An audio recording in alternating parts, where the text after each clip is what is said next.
Cuando tú haces una aleación, lo interesante es que sean más o menos similares y que además tengan unas propiedades que sean complementarias. Por ejemplo, cuando tú trabajas con el acero inoxidable, le agregaste cromo a la composición. Cuando tú trabajas con una fundición, le agregas un elemento en particular. Entonces lo que estamos diciendo ahora, que en el caso de la polimetalurgia, es que tú quieres hacer exactamente el mismo formato, pero los materiales son disímiles. Es decir, vamos a tener un material que tenga un elevado punto de fusión y lo vamos a querer unir con un material que tenga un bajo punto de fusión. Entonces, si tú quieres fundir, por ejemplo, aluminio con hierro, si tú fundes el hierro y le agregas el aluminio sólido, lo más probable es que el aluminio pase rápidamente de sólido a líquido y líquido a gas. Por ende no se van a unir. Y si tú fundes el aluminio y se lo agregas al hierro, lo más probable que obviamente el hierro no se une con el aluminio a nivel atómico. Por ende hay que tratar de buscar una solución para enganchar justamente este formato. Y bajo ese criterio lo que se hace es tomar los dos materiales que tú vas a trabajar y llevarlos a un punto, comillas, neutral. Unirlos y después tratar de volver como el material. Este es muy simple. Y esto es un procedimiento muy antiguo. ¿Ya? La idea es que vamos a ver las etapas del proceso y reconocer propiedades y aplicaciones. Lo que estábamos diciendo, la idea es tratar de enganchar piezas que tengan propiedades y aplicaciones especiales a partir de estos materiales. Las etapas básicamente son 4. De las 4, la más importante de las 4 es la obtención del polvo metálico. ¿Ya? ¿Cuál es la idea? La idea es que tú, en esta obtención de polvo metálico, es cuando le pides al material que vaya al terreno neutral. Porque después, el mezclar, el aplicar presión y el aplicar temperatura, viene de la mano a partir de esta obtención de polvo. Entonces, si nos ponemos a pensar, lo que nos complica en estos momentos es cómo hacer que el material llegue a un estado neutral para poder mezclarlo. Etapas del proceso. La primera, ¿Cierto? ¿Cuál era la cuarta? sinterizado. Sintetizado. Acá hablamos de la obtención del polvo metálico. ¿Cuál es la idea? Existen diferentes formas para obtener el polvo metálico. La primera es la atomización. La atomización.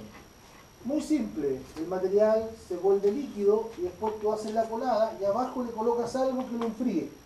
Generalmente aire a presión. ¿Qué vas a provocar tú? Vas a provocar que este metal que está cayendo en forma líquida, al momento de extraer calor, se empieza a convertir en bolitas. ¿Por qué se llama atomizado? Porque la idea es que jueguen con el formato tradicional que uno asociaba al átomo. Es decir, que la partícula sea redonda. Esta opción hace que el material quede con la mejor combinación de propiedades mecánicas. Entonces, si yo necesito una aplicación que resista a dureza o que resista alguna cosa así, lo más probable es que la partícula sea atomizada. Esa es la gracia. Existe otra que es la trituración mecánica. Supuestamente trabajamos con un molino. Este molino tiene bolas. La idea es que el molino empieza a pulverizar hasta llegar a la partícula que necesito, que es la partícula en el fondo de un micrón. ¿Ya? Entonces tú empiezas a triturar y la idea de esto es que va a hacer que la partícula quede con rasgos irregulares. Por ende, si necesito que el material se una con algo, la parte de lubricación la voy a enganchar con la trituración mecánica o con la reducción de óxido, que es la que sigue, esta. Vamos a hacer una partícula muy parecida a una esponja. Entonces, ¿cuál es la gracia? La gracia es que tú le colocas un lubricante o grasa, este va a absorber, y después, en la medida que se aplica presión, este empieza a soltar la lubricación. Generalmente los bujes o los cojinetes son hechos en base a polimetalurgia en este formato. ¿Sí? El buje es la parte que obviamente soporta para evitar el roce entre elementos mecánicos. Se le llama buje o se le llama cojinete. Es la parte blanda del sistema, que evita que esto se roce. ¿Ya? El otro interesante es por el electrodo fungible, por la electrólisis. ¿Qué es lo que se hace? El material se coloca entre dos cargas eléctricas, positivas y negativas. Tú cierras el circuito, aplicas la electricidad y la idea es que el catión se pega al cátodo. ¿Y cómo se pega? Justamente por la electrólisis, y hace que tú el cátodo lo cargues negativamente para que atraiga las partículas positivas. ¿Ya? En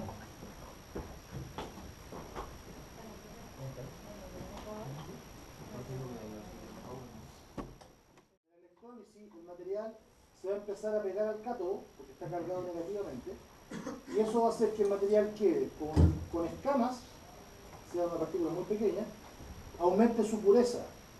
Y como es puro, va a aumentar ciertas condiciones, especialmente electricidad. Generalmente los contactos eléctricos, una partícula va a ser por electrólisis, en este caso del cobre, y la otra va a ser de otro formato, sea atomizada o sea por reducción de óxido, o triturada mecánica. Mezcla. Esto es básicamente cuando usted quiera juntar café en grano con leche en polvo. La idea es que la proporción que tú hagas tiene que estar previamente determinada. El café en grano debería ser un tipo de partícula y la leche en polvo debería ser otro. Entonces, ¿qué hacemos? Por ejemplo, necesito que el material resista calor y que comillas y que se pueda lubricar. Entonces, ¿qué hago? Tomo partículas atomizadas de un material y la mezclo con partículas, por ejemplo, de óxido. Entonces la partícula atomizada sería el café en grano y la partícula de leche en polvo sería la de óxido. Las mezclo en una proporción, ¿ya? Y las dejo listas para la siguiente etapa. Aquí es donde si el personaje se equivoca con la proporción, va a haber una consecuencia directa desde el punto de vista de la aplicación del material. ¿Ya? Ingresa al troquel o recipiente y se le aplica presión. ¿Qué es lo interesante? Para quienes más o menos se ubican, entre 150 y 900 megapascales es como harto. Acuérdense que si lo llevamos a una unidad nosotros, un bar son 100 kilopascales. Si hablamos de 100 kilopascales y estamos hablando de 900 megapascales, son como hartos bares. ¿Se fijan? Entonces, en este caso, ¿qué se hace? Se aplica presión y la presión que se aplica es tal que la idea es reducir los espacios. ¿Ya? Si lo llevamos a otra analogía, es como cuando usted jugaba con las migas de pan. Empezaba a hacer bolitas con las migas de pan y después juntaba todas las bolitas en una sola y aplicaba presión. Y te quedaba una gran bola de bolas. ¿Cuál es el problema? El problema es que si esa gran bola la dejabas caer, golpeaba la mesa, se iba a disgregar. Es decir, las bolitas iban a empezar a salir. No todas, pero la mayoría. Acá ocurre lo mismo. Este material generalmente es un producto básico que se le llama en verde. Ese producto básico que se llama en verde está enganchado principalmente a el roce. Si esto sufre de vibración o sufre de golpe, se va a separar. ¿Se fijan? Y es aquí donde se genera después la última etapa, donde se alcanza el mejor material. Fíjate, sinterización, enganchamos temperatura, pero no cualquier temperatura, sino la temperatura del elemento que tenga el mayor punto de fusión, entre el 60 y el 90% de esa temperatura. La idea es que el material que está compactado, al aplicar esa temperatura se tienda a fusionar.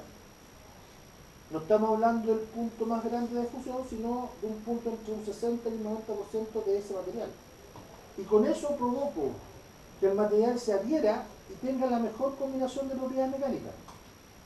De hecho, si usted se pone a pensar, acá tenemos las temperaturas tipo de sinterización. Si quiero enganchar, por ejemplo, quiero enganchar el hierro, ponle tú con el cobre, se supone que la temperatura de sinterización entre el hierro y el cobre debiera ser 1100. ¿Te fijas? Y nosotros sabemos que el hierro funde a los 1536. Entonces está en un estado medio vitroso, es como la esperma de la vela. Y en ese formato donde se adhieren con las partículas por litro de cobre. Entonces, una vez que se genera esto, el producto que sale cumple con los requerimientos básicos. ¿Se fijan? ¿Profe? Sí. Por ejemplo, un hierro con un aluminio, ¿de hasta la diferencia igual? Es que ahí se supone que en este caso habría que restringirse a temperaturas más bajas porque este se va a vaporizar. Ojo. ¿Ya? Después diferentes operaciones de acabado para que termine el elemento y hablamos de aplicaciones. Por ejemplo, mira, contactos conectores. Pregunta, queremos hacer un contacto eléctrico. ¿Qué le pediríamos a las partículas? ¿Ya? Por ende, si le pedimos conductividad, ¿cuál debería ser? ¿Ya? ¿Y cómo la deberíamos tratar? ¿Atomizada? Por electrólisis. ¿Se fijan? Porque por electrólisis van a ser puras, van a ser blandas y la otra tiene que ser atomizada. Por ejemplo, los contactos cobre-berilio de aplicación industrial son por polimetaluro. El berilio sería atomizado, ¿no? Exactamente. ¿Sí? Entonces, por ejemplo, mira, obviamente esta es la mejor. Entonces, fíjese. ¿Usted sabe qué es lo que es una termocupla? La termocupla es como un termómetro de metal. La gracia que tiene es que hay diferentes formas de medir la temperatura. La que usted conoce es solamente en un primer momento por el mercurio, que tú ves cómo se va dilatando y te marca. Existe el pirómetro, que tú con una pistola hacia el centro y el haz de luz te da la relación de temperatura. Existen las termocuplas, que son materiales que están unidos justamente en una resistencia tal que te generan una temperatura. Y esos existen varias excepciones. Está el PT100 y el PT200. La gracia es que hicieron el PT100 unen los contactos para que la resistencia esté asociada a los 100 grados. Y de ahí te empiezan a mover. ¿Te fijan? Está el par bimetálico. Dentro de todas esas formas, la termocupla es la que generalmente la termocupla a ustedes debiera ser conocida si es que usted se mete con los hornos. La mayoría de los hornos industriales, por no decir todos, tienen termocupla. De hecho, el horno que usted estaba usando, porque usted miró cómo otros usaban, ¿ya? Ese horno tuvo drama. No sé si usted fue el curso con drama, pero bueno, aparte. Ya. ¿Qué pasó? Que supuestamente ese horno tiene como 3 años, más o menos, como 3 o 4 años el horno. Y si te diste cuenta, en teoría colocaron la temperatura para hacer el tratamiento térmico con ese acero. ¿Ya? Usted supo que hacer horno, ¿no? ¿Cómo sabía eso? Muy bien, ¿qué olor tenía? Hay que seguir la calle. ¿Qué olor tenía? ¿Con la dureza? Ah, pero hay muchos materiales que tienen la misma dureza. Por la temperatura a la que hicimos el temple. Eso, hay muchos maceros que tienen ese temple. No me está diciendo nada. Ya, pues, ¿dónde está el que dijo que hay que olerlo? Ya, pues, ¿cómo huele un 1020? Ah, pero ¿cómo lo huele? ¿Cómo lo huele? ¿Ah? Yo tampoco estoy respondiendo nada. Es que es señal de que usted todavía no cacha dónde está. Usted al principio, nosotros al principio hablamos de chispa. ¿A qué crees que es la chispa? Ah, entonces, yo asumo que usted tomó ese 1045, lo llevó a la medir de pedestal y lo comparó y así dijo que era un 1045. Yo te puedo decir muchas cosas. Te puedo decir que las vacas vuelan. ¿Y tú me vas a creer porque yo lo digo? Es curioso, insisto, usted a esta altura es técnico. Se supone que usted a esta altura tiene y debe cuestionarse cosas. Insisto, por favor, insisto. ¿Tú sabías que no era 1045 era 1020?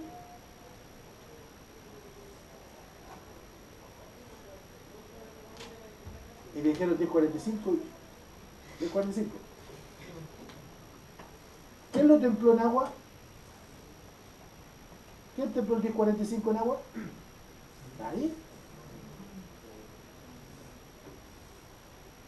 Si tú templas un 1045 en agua, o en agua agitada, o en salmuera, la dureza máxima es 58 por C. ¿Ves si te digo? Dale. 40 y algo. ¿Cuánto y algo? Ya, fíjense por favor. Aquí lo que aparece es la mezcla de los diferentes elementos mecánicos y cómo tú lo debieras hacer desde el punto de vista de la polimetalurgia. Hay otra herramienta fácil que ustedes deben reconocer a esta altura, que es los HSS. Los HSS son hechos por polimetalurgia, las herramientas de corte del torno. Por ejemplo, ¿se fijan? Aplicaciones,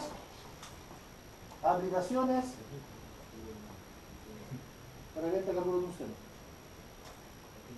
Referencia. Yo les sugiero que vean el capítulo 16 del Abner. ¿Ya? Capítulo 16 del Abner. El capítulo 16 habla de la metalurgia de polvos. Si tú googleas materiales sinterizados, va a salir mucha información. Si tú googleas metalurgia de polvos, va a salir una, tal vez dos. ¿Cuál es la diferencia? La metalurgia de polvos es el proceso. El sinterizado es la última etapa. Generalmente es más conocida la última etapa por la cantidad de aplicaciones que esta tiene. ¿Dudas? Consultas. ¿En qué campo? Metalurgia de polvos. Metalurgia de polvos. Abner, Introducción a la Metalurgia Física, capítulo 16. El 17 de análisis de falla y el 15 es corrosión. Pero el 16. Ojo. De hecho hay una relación directa entre la mezcla de materiales respecto a las propiedades mecánicas. 16, Abner. Entonces miren, siguiendo en este mismo formato y en este mismo resumen, polímeros. ¿Cuál es la gracia de un polímero? Sí,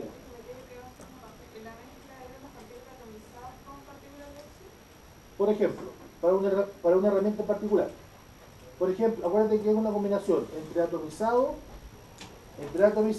reducción de óxido, titulación mecánica y electrólisis. ¿Ya? Y ahí hacemos la mezcla.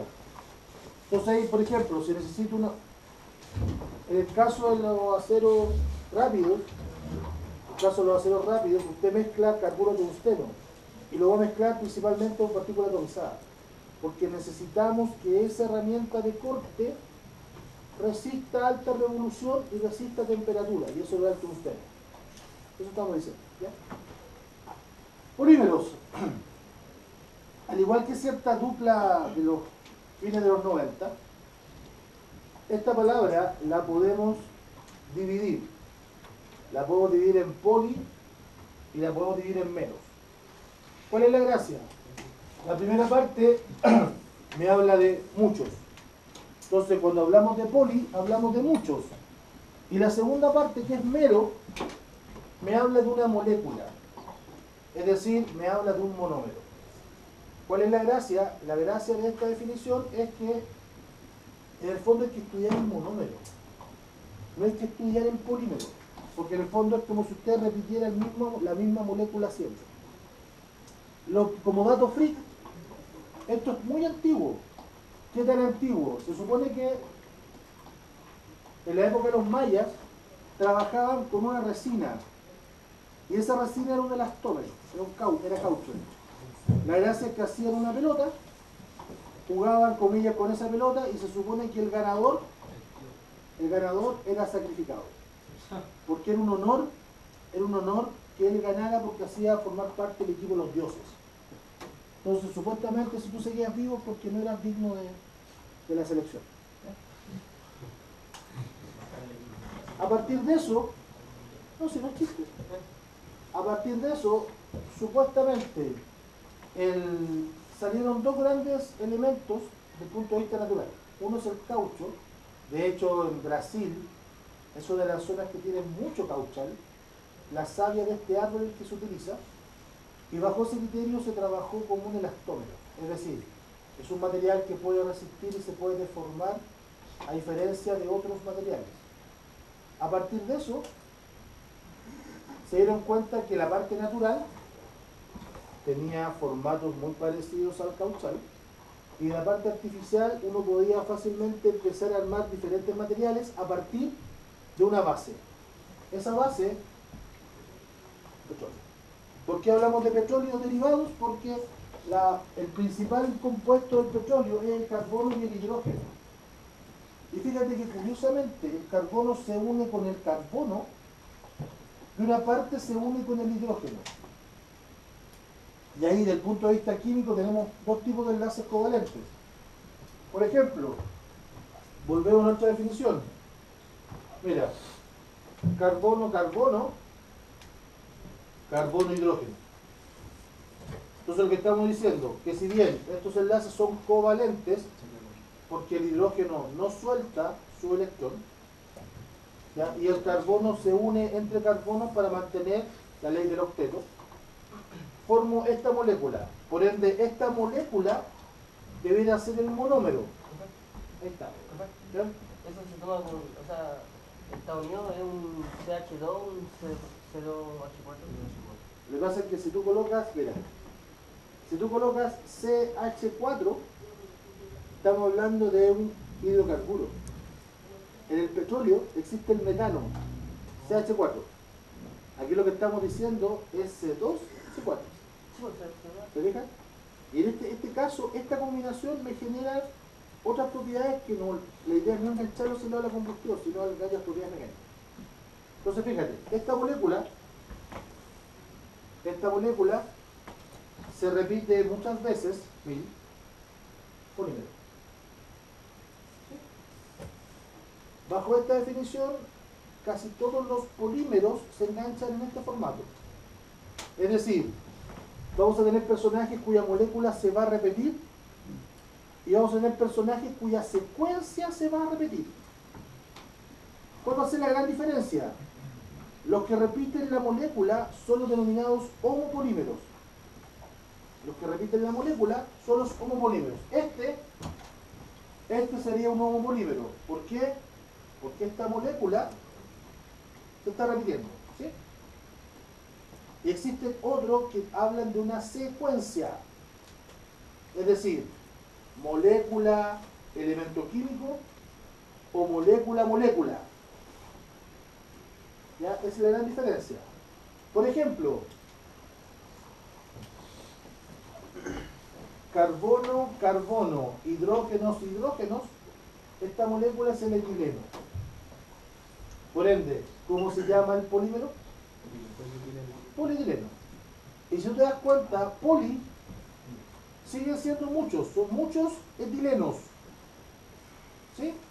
Entonces, nuestra primera relación desde el punto de vista de la nomenclatura es que el polietileno se va a representar por la letra P, poli, y por la letra E, etileno. Entonces, PE, polietileno. ¿Sí? Mira, saqué un hidrógeno y puse otra molécula. Como saqué un hidrógeno y puse otra molécula, cambia el nombre, pero sigue siendo una molécula. ¿Se fijan? Y esta molécula es el estireno. ¿Sí? Entonces tenemos lo mismo. Este sería un homopolímero. ¿Por qué sería un homopolímero? Porque a esta molécula se le dio un nombre. Estireno. ¿Sí? Esta parte es la base, el polietileno. ¿Cuál es la gracia del polietileno? La única gracia que tiene, comillas, dentro de las que más conocidas, es que contiene todos los bidones, esos rojos, azules, verdes, blancos, son de polietileno. Bidones, ¿sí? El bidón azul de las empresas de los distribuidores de benzina. Entonces, supuestamente, hubo un tiempo que reinaba el vidrio.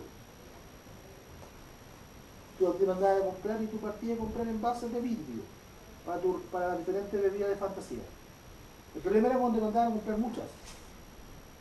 Tráeme 10 o 12 bebidas de vidrio, tenías que venir con 12 botellas de litro, por ejemplo. Entonces, ¿qué hizo la industria? Empezó a hacer un estudio y se dio cuenta que el envase podría ser más liviano. Y empezaron con este. ¿Cuál es la gracia? Que contenía. Por ende, echaban del agua de fantasía. ¿Cuál era el problema? Que tú la transportabas hasta tu casa y te dabas cuenta que había perdido el CO2. Ahora le había fantasía en base a agua carbonatada. Entonces, como perdía el CO2, llegaba desvanecida. No sentía ahí el asociado. Por ende, lo más probable es que no te la tomabas. Entonces, ¿cuál fue la idea? La idea se fue buscar un polímero que pudiera contener el agua carbonatada. Bajo ese criterio, la idea era que fuera un homopolímero. Y se dieron cuenta que no podía, tenía que hacer una mezcla. Por ende, esta segunda parte se le llama copolímeros. ¿Cuál es la gracia de un copolímero? La gracia del copolímero es que va a tener más de 2 letras. ¿Y la primera cuál va a ser? La primera va a ser P, porque es poli. ¿Se fijan? Es la unión de la molécula del homopolímero más otra molécula haciendo una secuencia. Y lo interesante es que iba a partir con la letra P por poli y después me mostraba la secuencia. En ese sentido, apareció, La amiga. en este caso, perdón, antes de pasar al otro. Este es un caso tradicional y clásico. Tú reconoces el nylon, o por lo menos lo has escuchado, el nylon. ¿Ya? Pero el nylon no empieza con P. ¿Te fijas? Cuando es un nombre comercial, lo que tú deberías pedir es la poliamida. Debería ser PA, poliamida. ¿Qué es lo que ocurre? Tú no conoces la poliamida, tú conoces el nylon. Acuérdate que esto fue tan interesante que habla el dato freak, que es la unión de la empresa de Nueva York con la de Londres. Nylon. ¿Te fijas? Este estaba diciendo. ¿A qué se refiere eso de las 3 letras? A esto. ¿Qué estamos diciendo? Mira, al polietileno se le agregó otro monómero que controlara el CO2, el tereftalato. De hecho, todas las de PET. De hecho, si usted se dio cuenta, las primeras bebidas retornables, de hecho hasta el día de hoy, son de PET.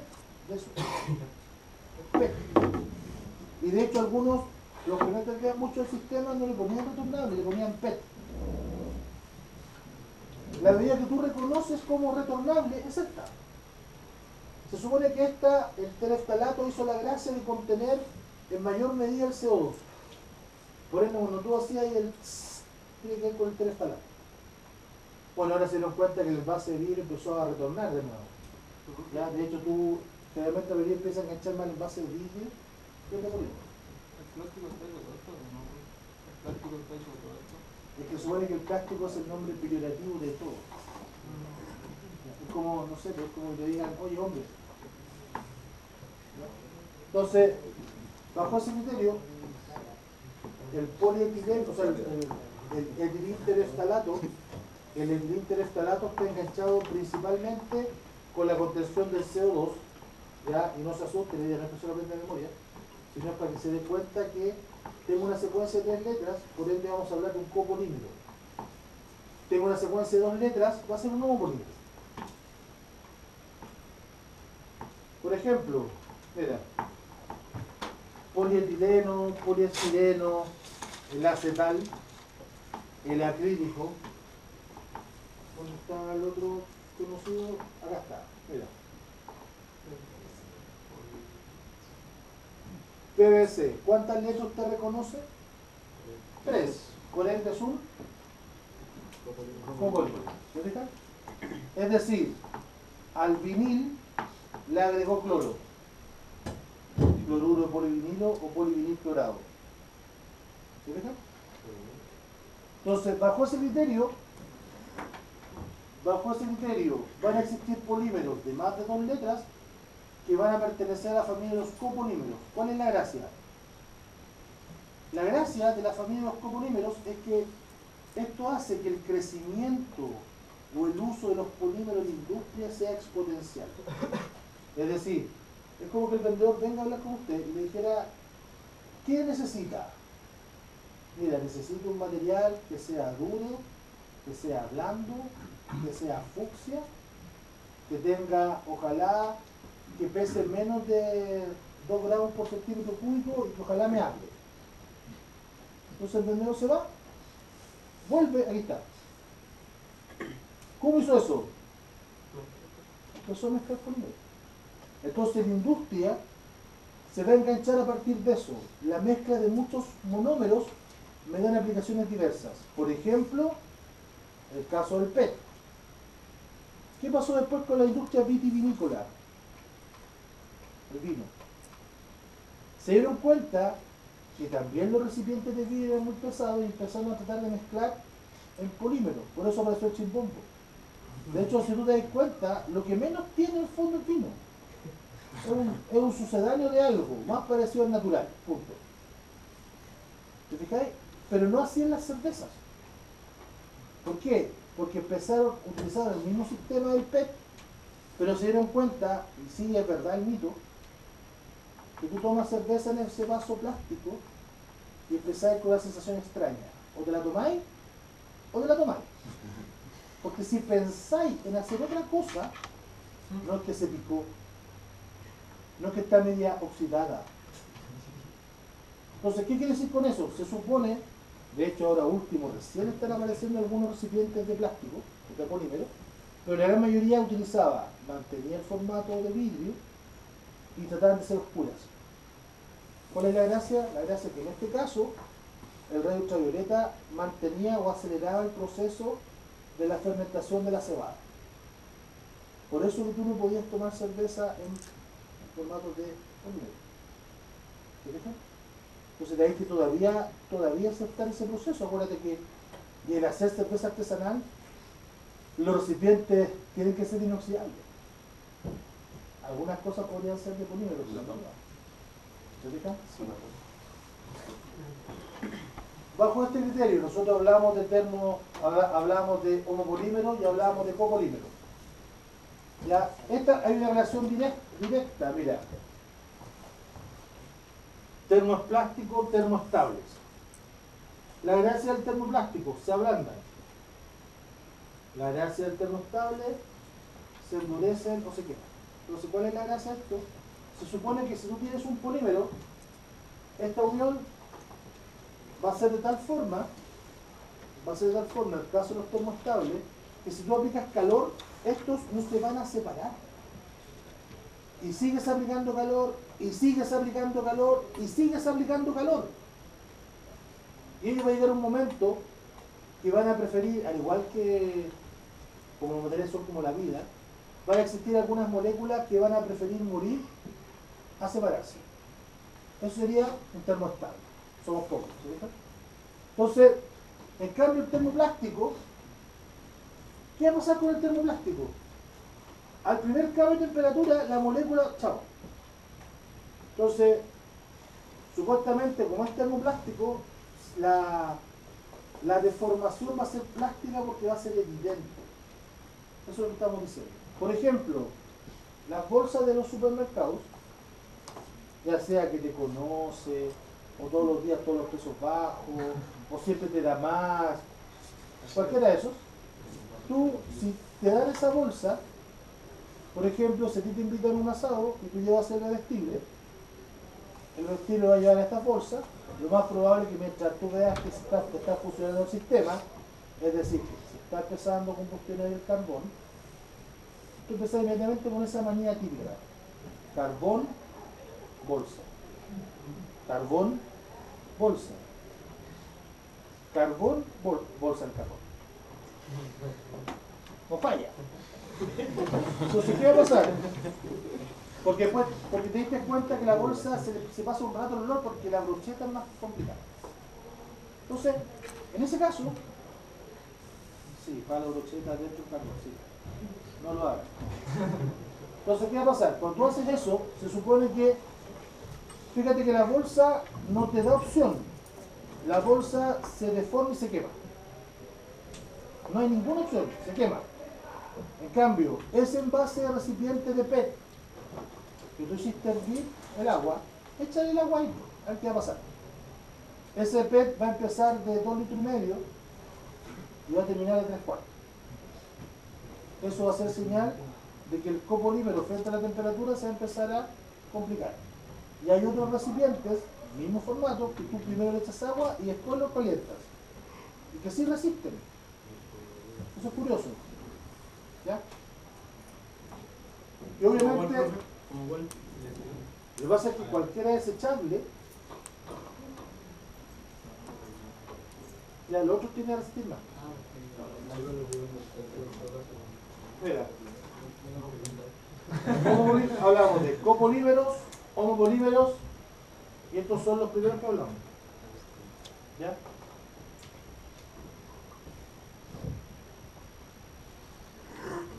Ventajas: baja densidad, resistencia química y a la corrosión, excelentes propiedades de aireación térmica y eléctrica, flexibilidad de diseño, posibilidades prácticamente ilimitadas de coloración, reduce los costos totales. Pregunta: usted como Sanzano, ¿compra eso, no? Sí.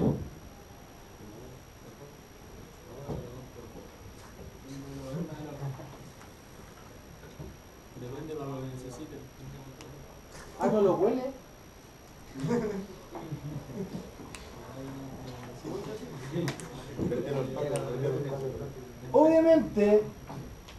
Obviamente no lo compra. Usted es una gran persona. Usted es un buen estudiante. Usted es una mala persona. Lo más probable es que él me diga sí.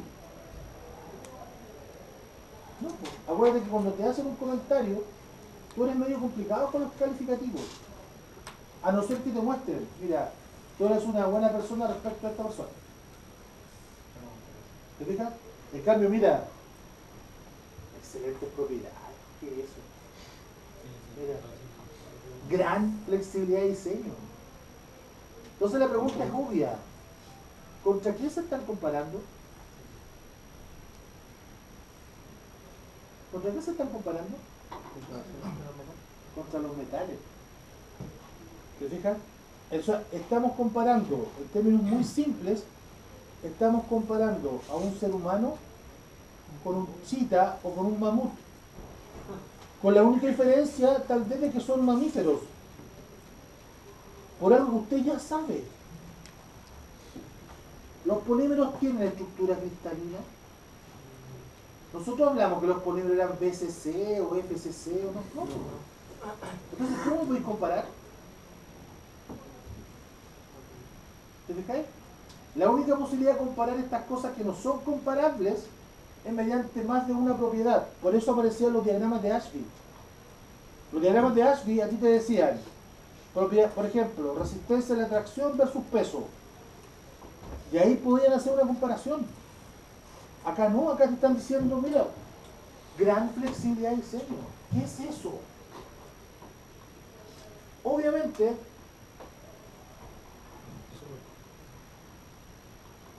me está diciendo exactamente lo mismo ahora y también me está diciendo nada.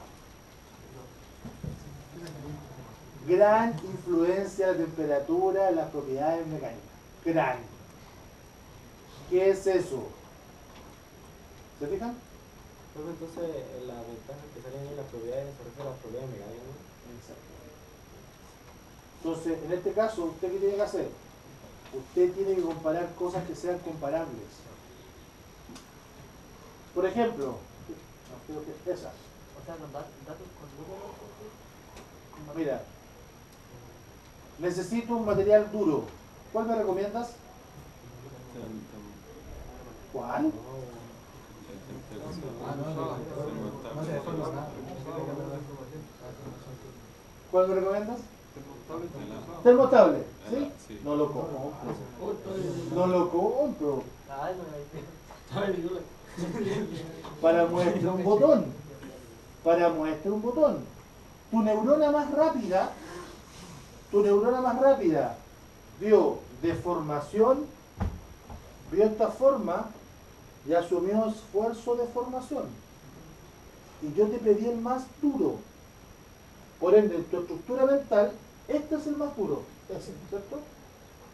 Pero recién estábamos hablando de comparar materiales que no son comparables. Entonces, aquí puedo jugar y puedo comparar polímeros con polímeros. No polímeros con metales, no polímeros con cerámicos. Te va a pasar siempre. Va a venir el vendedor técnico. Cuando el vendedor técnico te quiera mostrar un material que va a ser más blando, te va a mostrar el diagrama, el esfuerzo de formación, y va a meter un metal y va a meter un polímero. Y te aseguro que compré el polímero. ¿Por qué? Estás comparando dos cosas que no son comparables. Insisto, por favor, que no te vaya a pasar, tú soy el que debe que ver esas compras, el que ve esas propiedades. ¿Ya? La anterior,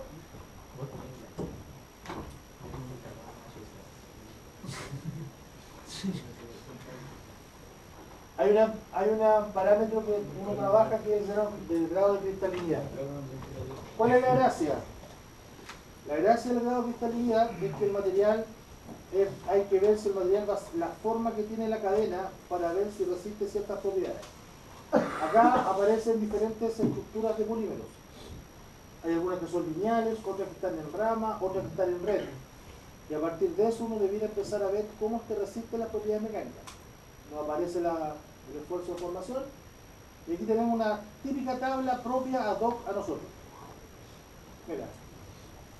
Densidad, resistencia a la tracción, módulo elástico, KIC. Esta está asociada a la fractotenacidad, es decir, la capacidad que va a tener el material de propagar las grietas frente a una condición de esfuerzo.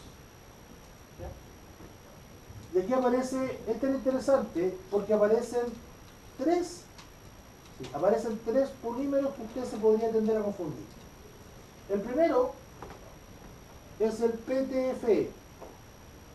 Obviamente, como tengo 4 letras, es un copolímero. Y aquí se da con creces, que el nombre comercial superó el técnico. ¿Cuántas personas conocían el papel tisú como papel tisú? Muy poco. La mayoría, por último, hablaba de papel higiénico. Y otros más, la gran mayoría hablaba de confort. ¿Okay? Acá, la gran mayoría asume el teflón como teflón. De hecho, la gran mayoría usa el teflón al menos en 2 formatos. En el formato de las condiciones sanitarias, esa cosita blanca que tú pegáis, y en las condiciones con metal, las ollas, los sartenes, las cosas de teflón. ¿Okay? Pero curioso, de hecho te dicen, oye, no limpien la cuchara con algo porque vas a rayar el teflón. ¿Ya? Pero en realidad se llama politetrafluoroetileno. Entonces, si tú hablas del politetrafluoroetileno, tú estás diciendo que hay politetra, 4. Hay 4 flúor por un etileno. ¿Perfecto? Ahí tenemos una secuencia, politetrafluoroetileno. ¿Ya? Y eso nos da, obviamente nos da la condición del punto de vista de las propiedades mecánicas. Ahora, fíjense por favor en este. Ese. O ese. ¿Qué es lo más probable que a usted le pase?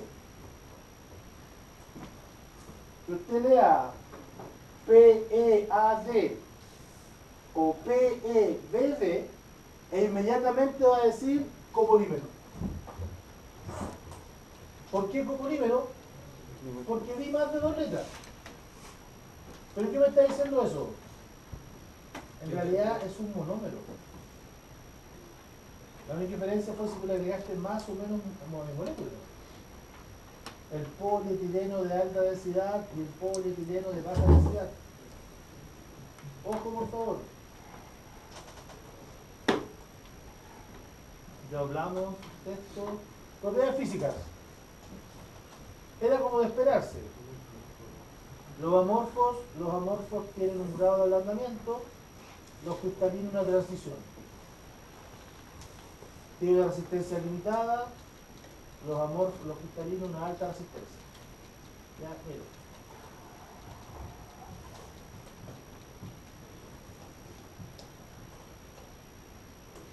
Su estructura, su condición de polímeros, y ahí nos dan inmediatamente la diferencia. Por ejemplo, los envases de margarina son generalmente los que resisten el microondas. Como resisten el microondas, ¿ya? Si es biodegradable, debo generar una combinación tal de plástico que estoy reprocesando con plástico nuevo que genere inmediatamente una condición diferente. Las bolsas biodegradables, tú le estás pidiendo esa bolsa que resista menos y que sea más amigable con el medio ambiente. De hecho, hay algunas empresas, no vamos al nombre, San Isabel, por ejemplo, que utiliza una bolsa que te dice, ¿cuál es el otro día? Parece que no San Isabel. Te dice, oye estimado, llévate esta bolsa que vale, no sé, 2 chauchas, 200, 300, por ahí. Llévate, y dice ahí, ojo, esta bolsa si tú la sabes ocupar, resiste 6 kilos. 6 kilos. El Unimark también la tiene. Ahora me acuerdo. Entonces, en base a eso, mira, compro la bolsa. Y así hago mi pequeño aporte al medio ambiente. ¿Tú has visto cuántos son 6 kilos para esa bolsa? De hecho, le ponía un envase de bebida. Y hay que ponerlo doble. Y como son de papel, lo más probable es que la asa. ¿Te fijas? En cambio, todas las otras bolsas resisten un poco más, pero tú sabes que vaya a dañar el medio ambiente. Acuérdate que lo más interesante es que te dicen, aparte de mostrar la ballena, aparte de mostrar los peces, los patos y todas esas cosas así, te dicen, oye, imagínate que la primera persona que utilizó la bolsa todavía no se degrada. Entonces, en el fondo, la conciencia ahora ambiental es la que está empezando a enganchar. Y para eso tenemos que hacer algunos cambios, desde tú volver a llevar la bolsa esa de tela. La verdad es que debo reconocer que salgo a comprar y de lo que menos me acuerdo de esa bolsa. Opto por lo fácil, ya dame más bolsa, ¿cuánto vale? Y al final termináis tú proponiendo lo que no querías hacer. Hay algunos, ahora la mayoría de usar la bolsa como reutilizable y al final terminan todas mal. Porque hay que ver con eso, tú cuando mezclas un material tienes que ver qué quieres ganar. Salvo que las bolsas fueran de metalurgia, porque supone que tú buscas ahí lo mejor de la combinación de ambas, o que sea un material compuesto. Esa es la otra opción. ¿Ya? Procesamiento, termoplástico, cerámicos. ¿Ya? Estos son como 10 o 12 días, pues si no son más. ¿Qué es lo interesante de los cerámicos? Que es una mezcla con oxígeno, nitrógeno o carbono. Es decir, un cerámico podría fácilmente no solo ser un óxido. Eso es lo que estamos diciendo. ¿Ya? Por ejemplo, no podría ser solo a lo mejor óxido de hierro. Podría ser un nitruro de hierro o podría ser un carburo de hierro. Eso es lo que estamos diciendo con un cerámico. ¿Qué me dice esta diapositiva? ¿Por qué usamos los cerámicos? ¿Por qué se usan? Por la resistencia, por la dureza, por la compresión, por el aislante térmico. ¿Me fijan? Entonces tú quieres mejorar esa característica. Respecto a los metales, ¿no? Está siempre pensado respecto a los metales. Pero ¿por qué en el fondo, cuál es el lado B que tiene el cerámico? La fragilidad y el procesamiento. Anda a cortar un cerámico. Anda a hacer una botella de cerámica. En base a eso, están las propiedades generales. está la característica asociada a los elementos que presentan la corteza terrestre. Si usted se da cuenta, el oxígeno, el silicio y el aluminio son elementos no menores. Las propiedades físicas y mecánicas. Mira, la alúmina tiene un punto de fusión a los 2054 grados Celsius. ¿Qué significa esa dureza HB? Dureza Vickers. Es la dureza de la estructura. Lo que pasa es que existen diferentes tipos de dureza. Ya, nosotros en clase vimos Brinell, vimos Rodwell, usted vio en el laboratorio de la LUC, ya, la HL, pero también existe la HB que es Vickers. En términos muy simples, Vickers es proporcional al número. Es decir, mayor dureza Vickers, más duro. ¿Eso es como para hacer los cerámicos? No, lo que pasa es que la dureza Vickers se utiliza a nivel del grano. ¿Ya? Se supone que tú en el microscopio tienes el grano y colocas un cono de diamante como intentador. Entonces tú al aplicar esa carga, después tienes que medir las diagonales de ese diamante. Mides las diagonales, sacas un promedio y te metes en una tabla. Y ahí te da el valor. Por eso es que esto es un poquito más de laboratorio. No es tanto mecánico, por decirlo así. Ahora si usted a camino a ser un mantelúrgico. La ND significa que no está determinado, es decir, que a nadie se le ocurrió medir o que escapó los valores asociados.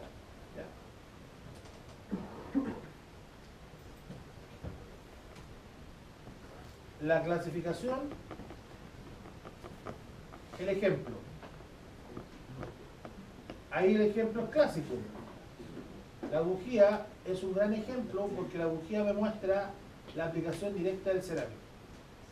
Aquí el cerámico me dice que, en el fondo me dice que el cerámico es aislante eléctrico, porque a la bujía yo le pido que encienda solamente para la chispa, y a partir de eso no se transmite, no conduce la electricidad por el cerámico.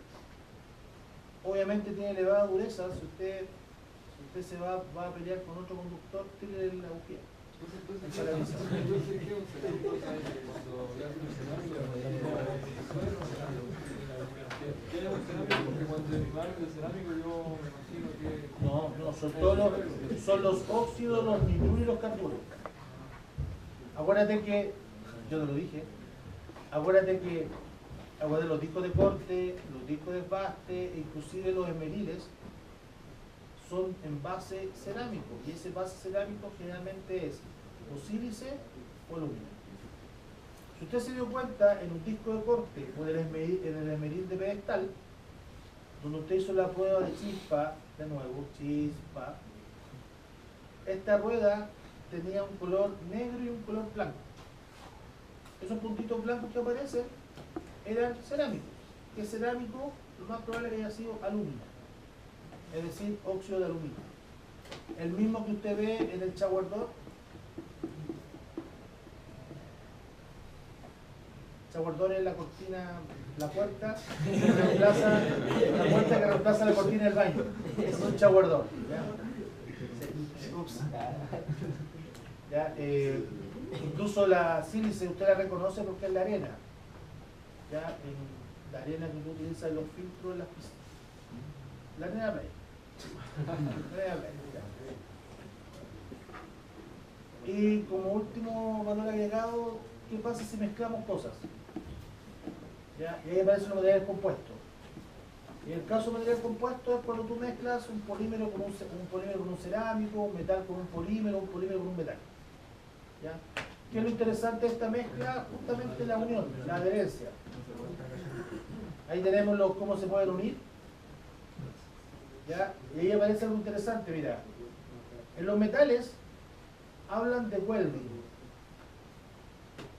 Welding para nosotros es soldadura, pero es soldadura de arco eléctrico, soldadura producida por electricidad. Y en ese grupo, en los welding, aparece el arco manual, que es el que usted reconoce con el electrodo, la varilla y el formato de la máquina. Aparece el que usted conoce como MIG y aparece el que usted conoce como TIG. ¿Ya? La gracia de esos tres, que son los más conocidos, es que la forma en la cual generan la temperatura y la electricidad es el arco eléctrico. Por ende, desde el punto de vista técnico, siempre lo va a reconocer por la sigla terminada en W. GMAW es MIG, GTAW es TIG, SMAW es el arco manual. Después aparece bracing.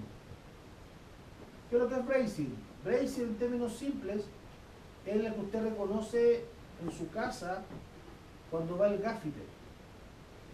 El gaffiter, cuando va a unir las cañerías de cobre, saca una pasta y empieza a limpiar. Y te empieza a contar la historia de sus clientes para atrás. Mientras limpia. Mira que la señora tanto, la verdad, la gran cochina, la señora empieza a apelar al personaje. Pero tiene una gracia, ese gaffiter, en el fondo, ese gaffiter nunca deja de limpiar. Él puede hacer dos cosas, él puede hablar y limpiar. ¿Entendés? Entonces, frente a eso, después lo que hace, saca un hilo, el estaño, y empieza a calentar el estaño. Y lo vuelve pasta. Y después pesca la otra tubería y la pone. Entonces, eso se llama bracing. Sí, pero desde el punto de vista de los metales estamos hablando que tú estás fundiendo el metal de aporte, no el metal base. Tú hablas de bracing. ¿Ya? Y soldering es exactamente lo mismo, pero con menor temperatura. Se supone que los contactos electrónicos y los eléctricos que usted hace y los une, la temperatura que usted utiliza para que se unan es de menos de 450 grados. Y ahí tú hablas de soldering. Esa es la soldadura blanda. Bracing es la fuerte y welding es la eléctrica. ¿Ya?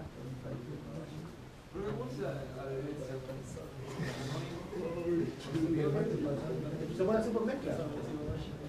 Ya, fíjense por favor. La gracia de esta última parte, quiero preguntarle. Usted reconoce con los materiales hasta la fibra de vidrio. Usted reconoce la fibra de vidrio porque curiosamente usted cree, porque a esta altura usted cree, que al vidrio se le puede sacar una fibra. Pero en realidad la fibra de vidrio es un polímero. Por ende, si es un polímero no empieza con P. Fibra. Esto es un nombre comercial. ¿Se fijan? En realidad la fibra de vidrio es el policarbonato. El problema es que la empresa te vende policarbonato y te vende fibra de vidrio. Y no están cometiendo una estafa ni nada por el estilo. ¿Ya? Si hacemos la analogía, el policarbonato sería tu pelo. Y la fibra de vidrio sería la trenza. Cuando te haces una trenza, esa trenza puede ser de muchos pelos, de 2, de 3, de varias hebras. Pero sigue siendo pelo entrelazado. El policarbonato se entrelaza y a partir de ese entrecruzamiento se genera la fibra de vidrio. Por eso que la fibra de vidrio depende del grado de entrecruzamiento. Eso lo estoy diciendo. ¿Ya? Y en el fondo te dice la mezcla de las propiedades mecánicas, pero esto no lo voy a preguntar. Y ahí está la referencia desde el punto de vista de la fibra. ¿Ya? Fíjense por favor, tal como lo comentamos, la idea es que esta semana, entre jueves, yo creo que entre jueves y lunes, o entre viernes y lunes, debería ser el último certamen, que es los motores. La idea es que este PPT lo voy a subir ahora yéndome a la oficina, para que usted lo tenga a mano. Ya, les recuerdo las mismas condiciones de los anteriores. Ya, ¿qué es lo que voy a hacer ahora? Supuestamente lo que tengo que hacer ahora es liberar las notas. Entonces vamos a liberar las notas, vamos a agregar la nota del campeonato y nos quedaría solamente los no ferrosos. Y como lo vamos a hacer por ponderación, se supone que usted va a saber